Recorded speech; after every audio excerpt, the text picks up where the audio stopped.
Ricca si lavora già al prossimo convegno di studi pirandelliani, l'argomento è il volume Uno, Nessuno e 100.000 di Luigi Pirandello. Sì, oggi iniziamo le giornate pirandelliane che sono il preludio ai convegni, proprio perché il nostro convegno ha la caratteristica di portare a contatto con i professori giovani preparati. Infatti qui si darà l'input stamattina per i loro lavori di tesine e di cortometraggi. Siamo molto felici del successo che la giornata ad Agrigento sta per avere, infatti sono presenti tante scuole della provincia di Agrigento, la Menfi, la provincia Favara e quindi questo ci inorgoglisce e ci dà la speranza di poter ritornare, se le strutture alberghiere saranno in grado di accogliere 300 partecipanti qui ad Agrigento. Stiamo lavorando per questo, un grazie particolare, permettetemi di rivolgerlo al parco e quindi nella persona del dottore Sciarratta che ci ospita stamattina in questo luogo particolarmente suggestivo e significativo per i ragazzi e per la città e per tutti noi. Sì, Uno, Nessuno e 100.000 compie 100 anni come romanzo, però diciamo per Pirandello è sempre stato una sorta di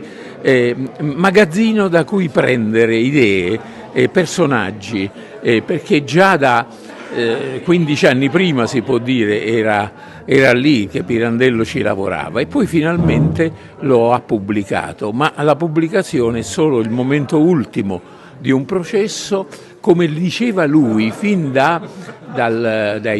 anni 10 del Novecento, era il romanzo amarissimo della scomposizione della vita, così lo chiamava, e questa scomposizione dell'io in tante parti, in tanti io multipli, insomma oggi è più che mai attuale. Basti pensare a come nella realtà virtuale, basti pensare agli avatar, basti pensare alle identità che si assumono più o meno corrispondenti nell'orizzonte contemporaneo. Quindi Pirandello in questo ha avvertito i segni di ciò che stava per accadere, già allora, quasi 100 anni fa.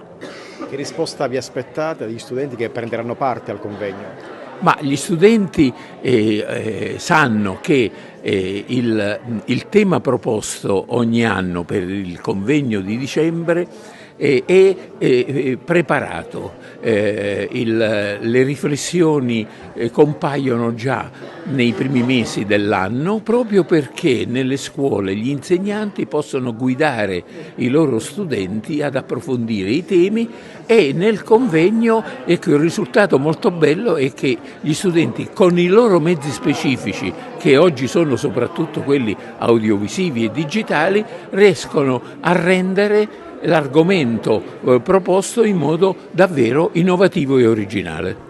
Nino Lauretta, si conosce un po' tutto, si conosce la data, si conosce l'argomento che affronterete nel corso del convegno di studi pirandelliani, ma dove si svolgerà quest'anno? Intanto stamattina respiriamo nuovamente l'aria del Palacongressi, per la concessione del quale ringraziamo il direttore del parco, l'architetto Sciarratta. Dove si svolge? Noi stiamo lavorando già da tempo per poterlo riportare ad Agrigento, siamo fiduciosi che ciò avvenga. Purtroppo abbiamo trovato delle resistenze con alcune strutture alberghiere che non hanno capito l'importanza e soprattutto la consistenza dell'affare economico che ciò comporterebbe ospitando i convegnisti. Si tratta di quasi 400 convegnisti per 4 o 5 notti. Un affare che va stimato almeno da 80.000 euro, al quale praticamente stanno rinunciando. Mi spiace che ci siano anche hotel che non hanno dei proprietari privati ma pubblici, quindi noi stiamo continuando a lavorare e confidiamo di poter trovare una sede opportuna per ospitare i convegnisti sul luogo. Parla da sé, si tratta di un ritorno a casa, per cui per noi è importante, è quello per il quale abbiamo lavorato insieme al Parco Archeologico e al direttore architetto Roberto Sciarratta. Parlerete con la nuova amministrazione prossimamente? Sicuramente il sindaco e l'amministrazione comunale sono sempre stati i nostri interlocutori. Per la prima volta nella storia sessantennale del Centro Nazionale Studi Pirandelliani questo rapporto si è interrotto causa la dabbenaggine del sindaco che ci ha ignorati e come capitale agrigento della cultura e personalmente dopo innumerevoli promesse alle innumerevoli promesse non ha dato poi seguito con atti formali, quindi di fatto non ci ha voluti, è lui il responsabile, uno dei responsabili principali per il fatto che non siamo potuti ritornare.